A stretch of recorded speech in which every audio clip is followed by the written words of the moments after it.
When I was in middle school, I was as close to a delinquent as you could get.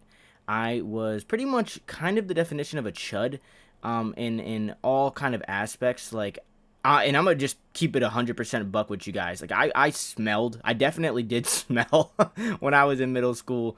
I was not conventionally attractive at all. I had really no redeeming qualities, and this is all just to say there was one thing that actually started to change my life in middle school, and it was having haters.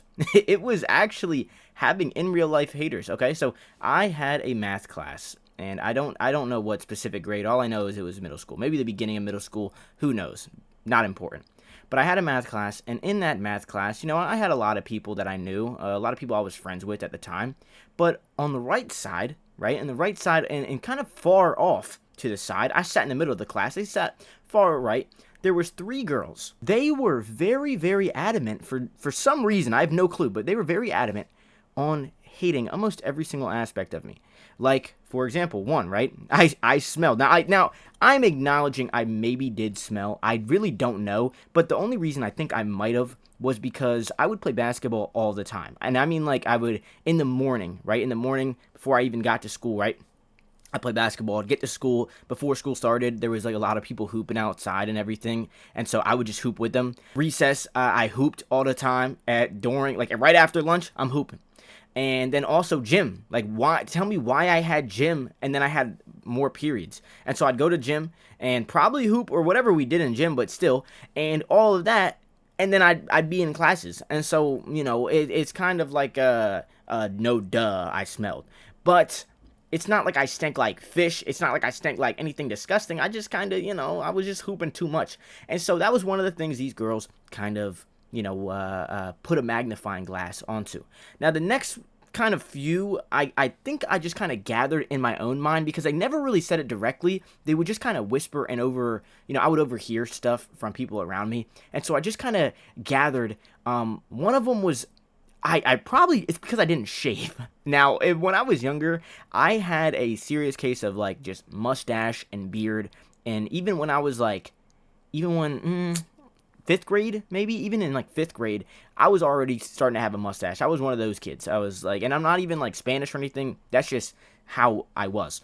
And all of this again is to say, before that point, never really cared much about my appearance. I never really cared much about my outside self. I was always able to somewhat get girls that I wanted. Not all the time. I'm not saying that I was something like Johnny Bravo. I definitely punched below my weight belt because of that reason. Like, I knew I was not getting most of the top shorties. I was not bagging no Sydney Sweeney back in the day.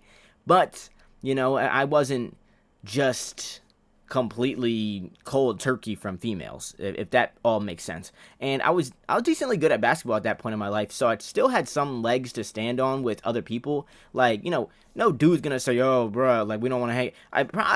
Every other kid in middle school also probably smelled, to be honest. Like, let's keep it a buck. It was not a rarity. It was just you don't really notice it about yourself. But anyway, right?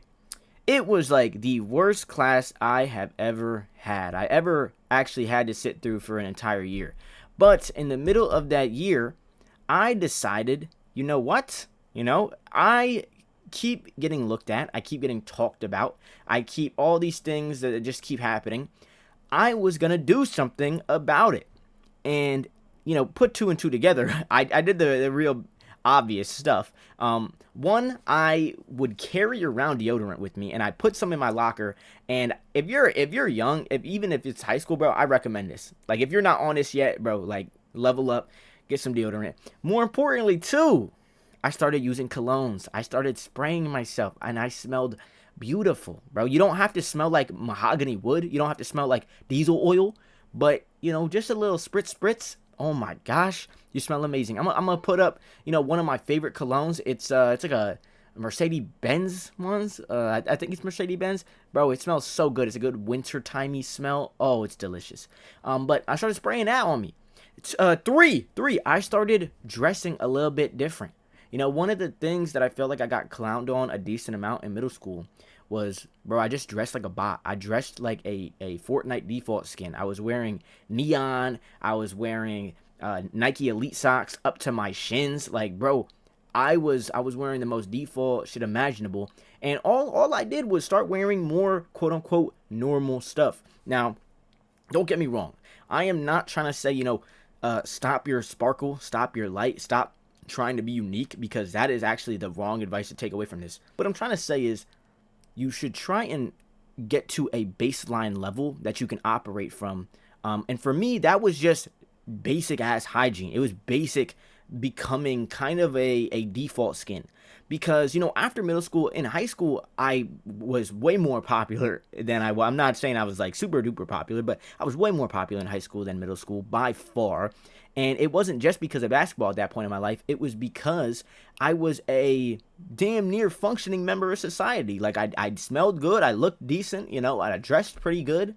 You don't have to dress in a freaking suit and tie. You don't have to dress in polos all the time.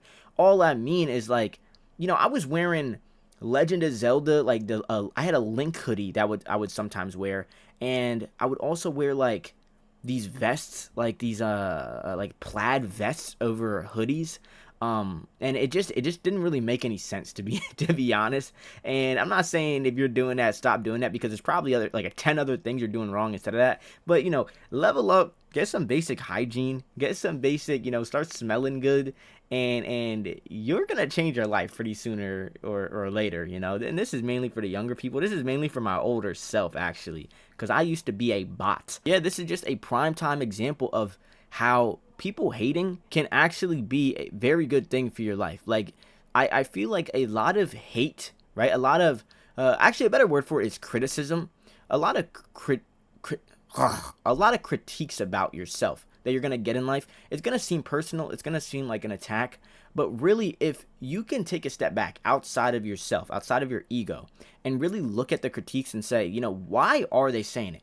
Because if someone, for example, goes on this YouTube video and comments, this volume is way too loud, I'm not going to take away from that like, oh, I'm bad at making videos, oh, this is personally an attack.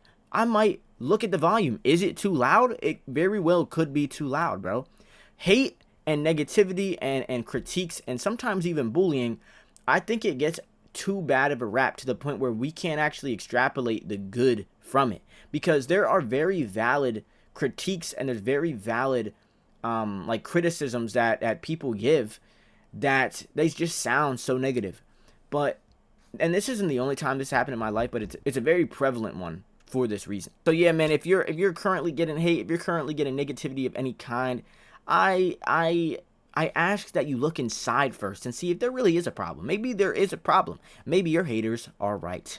Maybe they're bullying you for a reason. Maybe you are a loser. Maybe you are a bum. But after acknowledging that, then you can get to fixing that. Then you can get to helping that. Then you can get to being a better person. With all of that said, thank you so much for watching. I hope you have a great day, and I love you so much.